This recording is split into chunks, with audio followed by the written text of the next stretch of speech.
C'est Jenin qui fait la une des quotidiens israéliens ce matin. Et Jenin, ou comme le titre ce matin en manchette, le Yediot Aharonot, la bombe à retardement qu'Israël doit absolument neutraliser. Le Yediot Aharonot se focalise en effet en particulier sur le camp de réfugiés de Jenin, un camp où l'autorité palestinienne a réduit son pouvoir au cours des dernières années, dans lequel Tsahal a réduit ses activités et où c'est donc le djihad islamique qui a repris le contrôle. Le résultat, ce sont 3 terroristes qui ont pris part à l'actuelle vague de terreur et même préoccupation à la une du Israël Hayom, qui parle de course-poursuite après les 2 frères du terroriste de Tel Aviv et qui parle d'échange de feu dans le Jenin entre forces de Tsahal et cellules terroristes. Le Israël Hayom et le Yediot Aharonot mentionnent ensemble en sous-titre la profanation avant-hier du tombeau de Joseph et titre en particulier en manchette sur la décision du cabinet restreint de construire une muraille de plus en Samarie. Le Yediot Aharonot nous révèle que l'enquête de l'affrontement à Jenin de Shabbat dernier entre les terroristes et une unité d'élite du GIGN israélien a prouvé que l'officier qui a été grièvement blessé l'a été à la suite d'une balle tirée par un des membres de son unité qui a ricoché. Quant au site N12, eh bien, il a choisi lui de titrer sur une déclaration scandaleuse du leader de la liste arabe unifiée, Ayman Oudeh, qui a appelé les Arabes israéliens qui servent dans Tsahal et dans la police à se rebeller contre l'État d'Israël.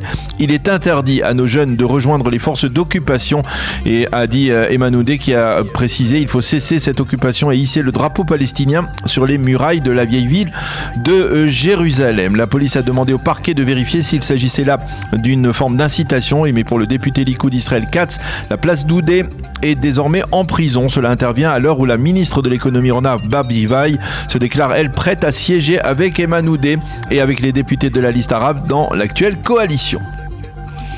Et les pages intérieures des journaux et des sites d'information sont riches également en titres importants. Le Israël Hayom parle de tensions sur tous les fronts et révèle que l'on bat actuellement des records de demandes de permis de port d'armes de la part de la population israélienne. Le ministère de la Sécurité intérieure a beaucoup de mal à contenir la demande. Le Yediot et les sites d'information parlent d'une tension qui peut conduire à de terribles méprises. Ainsi, hier soir, près d'Ashkelon, dans une station d'essence, un jeune a tenté de dérober l'arme d'une soldate qui s'est défendue. Un officier supérieur de Tsahal qui se trouvait sur place a cru qu'il s'agissait d'un nouvel attentat terroriste. Il a ouvert le feu sur l'agresseur et l'a abattu. Ce n'est que par la suite que l'on a découvert que cet agresseur était en fait un juif, un Israélien déséquilibré mental. Les journaux mentionnent en évidence également les obsèques des 3 victimes de l'attentat. Oui, ce matin en première page du Yediot Aharonot et du Israël Hayom, une photo de douleur, celle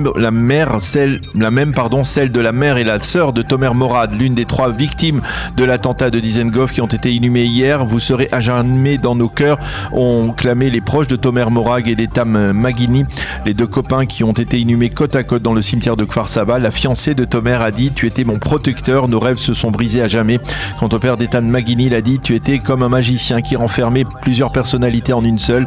La veuve de Barak Loufan, l'entraîneur de l'équipe d'Israël de kayak, a dit Barak, tu étais la chance de ma vie. Avant de prendre congé, je lui ai dit que je ferais tout pour que nos enfants soient heureux. Fin de citation.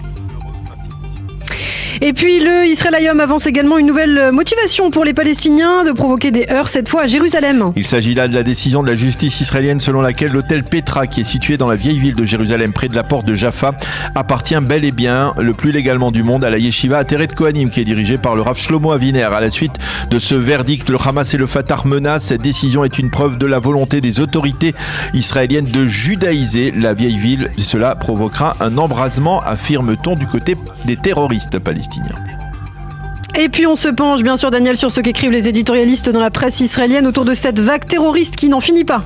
Nadav Shragai revient dans le Israël Hayom sur la nouvelle profanation du tombeau de Joseph et sur sa signification. Cette profanation, écrit-il, est l'expression de la volonté des Palestiniens de faire voler en éclats le narratif juif, de déjudaïser donc la terre d'Israël, tout comme les agressions arabes contre les fidèles du mur occidental bien avant la création de l'État d'Israël, ou les attaques incessantes contre le tombeau de Rachel à Bethléem. Et de rappeler que ce tombeau donc de Joseph, situé au cœur du camp palestinien de Balata à Naplout, a été le théâtre de plusieurs profanations en 1996, au début de l'intifada en octobre 2000 et en 2015. Ariel Kahana, lui, met le doigt sur un problème sécuritaire stupéfiant. Il s'avère que d'un côté, Naftali Bennett appelle les civils israéliens à porter des armes à feu, mais que de l'autre côté, la police israélienne fait absolument le contraire et punit certains civils lorsqu'ils ouvrent le feu sur leurs agresseurs. Et il affirme connaître des dizaines de cas où ce sont des agressés juifs qui ont été placés placé en détention après s'être défendu.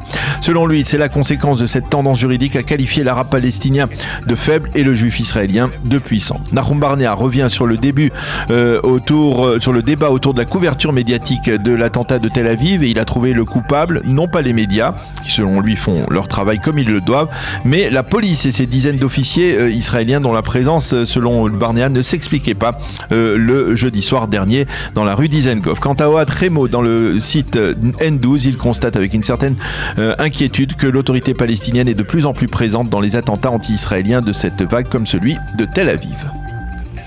Et puis enfin, les quotidiens israéliens commentent aussi les résultats du premier tour des présidentielles en France. Eh bien oui, effectivement, on en parle aussi dans la presse israélienne de ce matin.